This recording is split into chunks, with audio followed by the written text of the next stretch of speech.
Attends.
Ja.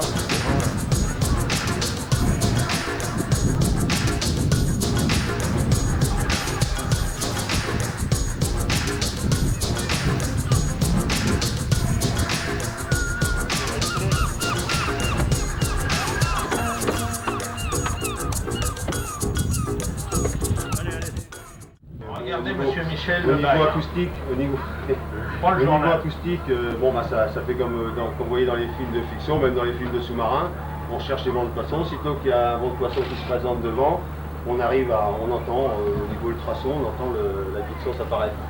On s'arrange pour l'amener par le moyen d'appareil de navigation, de l'amener sous la coque du navire, c'est-à-dire cet appareil-ci, et en troisième position, on l'amène dans le filet. Cet appareil-ci, toujours en permanence, mis à l'intérieur du filet. Bon, ça c'est la partie détection. Après on a la partie navigation. Bon, alors on a l'ordinateur de bord qui lui va nous permettre d'avoir les traces et pêche, toutes les époques sont répertoriées dessus, enfin toutes les données de navigation sont mises claires, c'est-à-dire vous la radio, le conquis radio, ou service radio, et en même temps téléphoner à la famille. Ici, sous le pupitre de commande avant, on a toutes les sécurités moteurs en double, évidemment, comme le chef mécanicien est plus souvent à la passerelle ou sur le pont. Donc on a tous les appareils de navigation en double. Ça, ce sont des appareils VHF. Alors, pour dialoguer entre navires, radio-téléphone pour communiquer quand on n'est pas trop loin des côtes, une vingtaine de milles environ, 40 km. Ça, c'est un Gonio VHF pour pouvoir détecter d'autres bateaux qui parlent entre eux, qui déclarent des fois des traits intéressants. Donc on les relève, on les aligne sur l'appareil et puis on va dessus. Bon, après on a toute la partie treuil qui permet de diriger tout le train de pêche, c'est-à-dire tous les chaluts que vous voyez dans les enrouleurs arrière. Là, il y a 3 enrouleurs, il y a 3 chaluts différents, de types différents. Et c'est un travail qui est assez long à expliquer quand même. Bon, alors, sur ce bateau-là, on a 2 postes de pilotage. Celui que vous avez là sur tribord, là sur la droite. Ce poste de pilotage-là nous sert pour la polyvalence du navire, c'est-à-dire qu'on a 2 possibilités. On travaille soit sur le fond ou en chalut pélagique, ou à la palande, enfin avec des hameçons, à la pêche à la palande. Je vous expliquerai ça quand on descendra sur le pont tout à l'heure. Ça vous permettra de voir un petit peu comment on est équipé sur le pont. Voilà. C'est ce qu'on peut dire. Vous n'avez pas trop de questions, c'est bon? Vous avez compris à peu près? Bon, disons que notre caractère, enfin, ce que le préfère, nous, c'est rentrer très souvent. Disons, enfin, rentrer souvent, pas pour être souvent à la maison, mais surtout pour avoir une qualité première dans le poisson, une plus-value dans le poisson. Et le marais dure environ, en moyenne, 3 jours. Entre 2 jours et demi et 3 jours. Et par contre, il y a des fois des marées qui durent entre 8 et 10 jours, ça dépend de la distance. Si on a une journée ou 2 jours de route à faire pour aller sur les lieux de pêche. Ça dépend des temps de pêche. Et on aime bien rentrer très régulièrement pour avoir une qualité de poisson et profiter de la plus-value des pêches. Pour manger du poisson. Un serpent qui s'en met d'eau, ça descend le filet et en même temps ça lui donne une divergence d'air, ça se décarte sur le fond. Ça permet d'ouvrir le chalut sur le fond. Ces panneaux-là sont retenus tout le temps par ce plat. Alors c'est croyable, vous avez 10 mètres de plat. Donc le mètre, ça peut aller jusqu'à 40 mètres.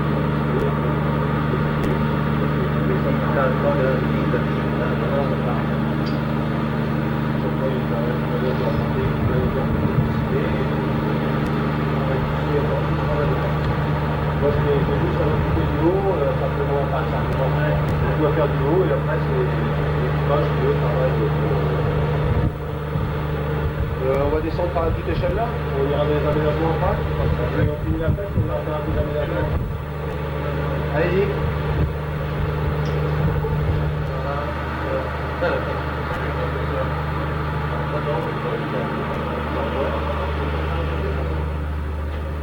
Et après, il est travaillé par les hommes sur les tapis qui sont ici. Bon, évidemment, là, c'est un petit peu engagé. Là, il y a 2 postes de travail pour 4 hommes. Un ici et un là. Ça, c'est uniquement pour la partie chalut de fond et chalut pélagique.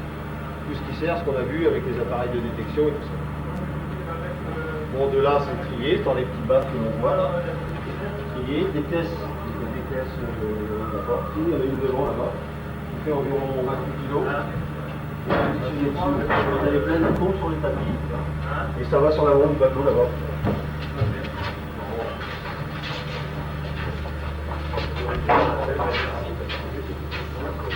Là ça va sur l'avant du bateau, il y a une continuité, un ascenseur avec la caisse à 28 kg, ça continue, l'ascenseur à caisse, ça vient ici, on peut pas remonter, et les caisses descendent de froid, là-dedans il y a un frigo et on peut y mettre 50 tonnes de poisson. De 20 litres, c'est compartimenté, c'est un frigo, hein, c'est une cale tout simple, il n'y a pas grand chose à voir. Bon, ça c'est une machine pour éviscérer le poisson, c'est-à-dire pour le vider.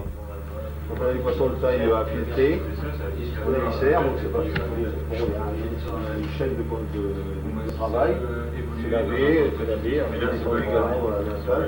Devant le compartiment machine à glace, c'est le compartiment de glace. Bien. Bon, alors là, on a fini toute la partie virage du filet. Donc là, la deuxième partie de la polyvalence de ce bateau-là, c'est ce que je vous ai expliqué tout à l'heure, c'est la pêche aux hameçons. Tous les hameçons sont rangés sur le côté, là, vous les voyez. On voit des hameçons. Je ne sais pas si vous les voyez bien. Ils sont rangés, là, ils sont stockés, prêts à partir à la mer. Vous les voyez, prêts à partir à la mer. Donc on a possibilité de filage par marée de 9000 hameçons. 9000 hameçons. Il nous faut 1h15 pour les filer et 4h15 pour les remonter. Alors le principe de remontage se fait par cette porte-ci. D'où l'important du poste de pilotage complètement sur la droite de la passerelle pour pouvoir voir la ligne, pour pouvoir bien diriger son travail sur le rail. Les hameçons sont rangés sur le rail, l'équipage remet les hameçons au clair, c'est-à-dire rechange les hameçons cassés, les inventions cassées, remet la ligne prête à filer. Alors le filage, c'est tout au bout, évidemment, avant c'est bien entendu, avant donc Michel puisse attraper. Si vous voyez, ça avait été un bon plâtrier. Il n'y avait pas de problème, donc 2 heures après, j'aurais pu remettre le téléphone pour moi mettre 5 heures. Tu avais passé le plat, ça ferait déjà 5 heures que tu t'ouvrirais. Et du plat, t'as battu. Je m'aurais dû faire une fête tantôt. Il y a un homme qui est ici avec sa caisse de maquereau pour appâter le poisson. Il pose les maquereaux dessus et il y a un petit rond blanc là. C'est lui qui oriente l'hameçon et qui commande la coupe du maquereau. Alors il y a un bout de maquereau qui est sectionné, là l'hameçon arrive. Comme ça. C'est assez rapide, c'est assez impressionnant au filage, mais maintenant les gars sont habitués et ça va pas trop mal. Alors, il y a une continuité de. Bon, évidemment, tout ça, c'est pas installé parce que là, comme on est polyvalent, on est obligé d'avoir des parties démontables. On peut pas, si le bateau faisait que ça, il n'y aurait que cette installation-là. Mais là, comme il y a la possibilité de faire le métier de chaudron et pélagique, et en même temps la palanque. Le changement de gréement va très très vite parce qu'il nous faut une demi-heure pour remettre tout en route, que ce soit là, soit là pour travailler. Voilà, c'est simple. Ouais, c'est bien. Si tu peux en montant un... Avec l'aménagement pour passer par la porte ouverte. Bon, vous y allez les gars? Moi, tu ne diras pas tout mal. Non, mais ça ne dérange pas de faire. Tu pas trop gêné, non? Allez, on va dire. Oh, je ne veux pas te dire, Marie. Tu me dis quoi déjà que tu vas dire? Regarde le bazar, il bouge, hein? Eh, je dis, fais un plat de marche avant tout. Ah non, oui, il n'y a pas de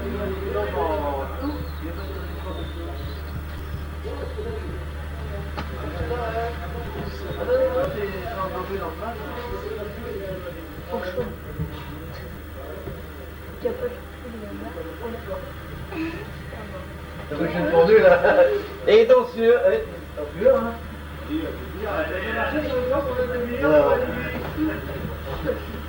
là, vous avez... Asseyez-vous, vous pouvez prendre un petit coup de... si vous voulez. Il y a la télévision sur la au-dessus, le magnétoscope. Attention, un machin qu'on t'ait mis. Voilà. Super. allez, un petit coup de... Ça fait rien de faire des ovnis, vous êtes dans un super bateau. C'est ma place.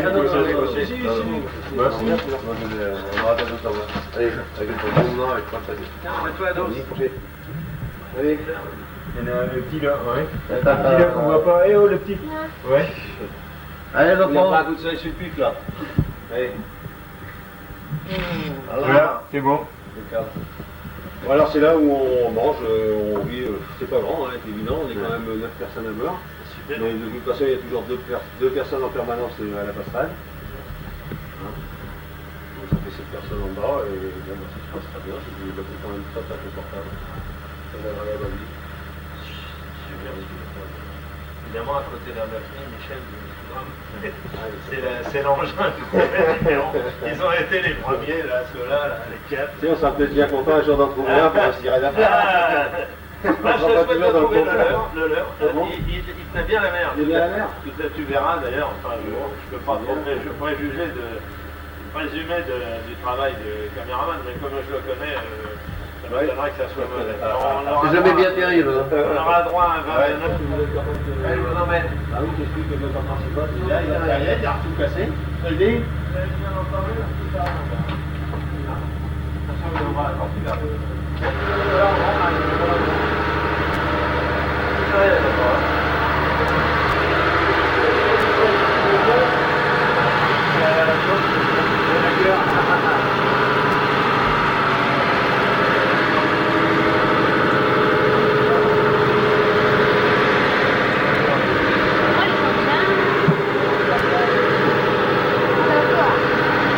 Alors vous faites attention.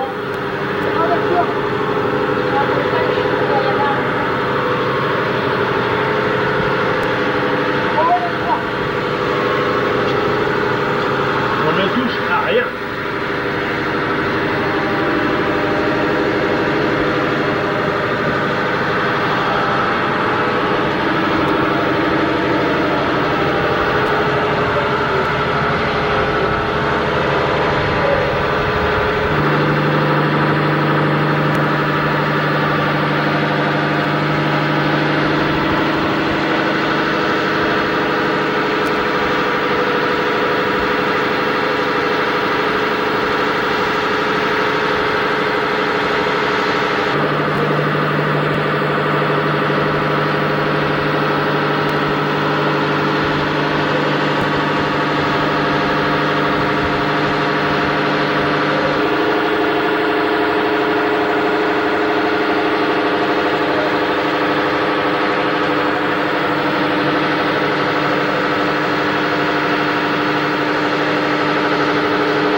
de novembre et tout ça, ça passe avant. Ça passe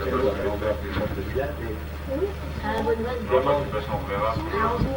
Le quoi? Bon, ça va, vous avez trouvé la... C'est bien Titi. Je lui dis, le mécano qui est en bas, il a des... Bah, heureusement, hein. Ah, c'est là où il est.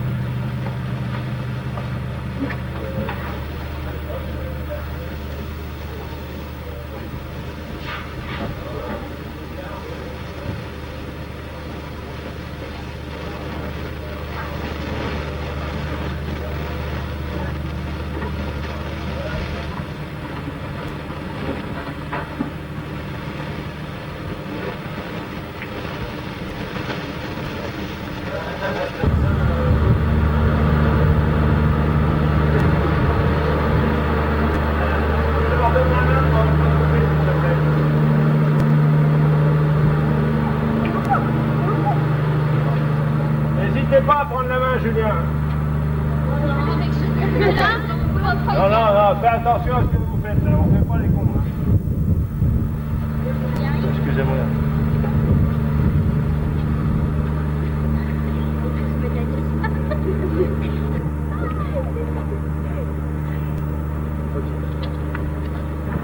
Merci bien.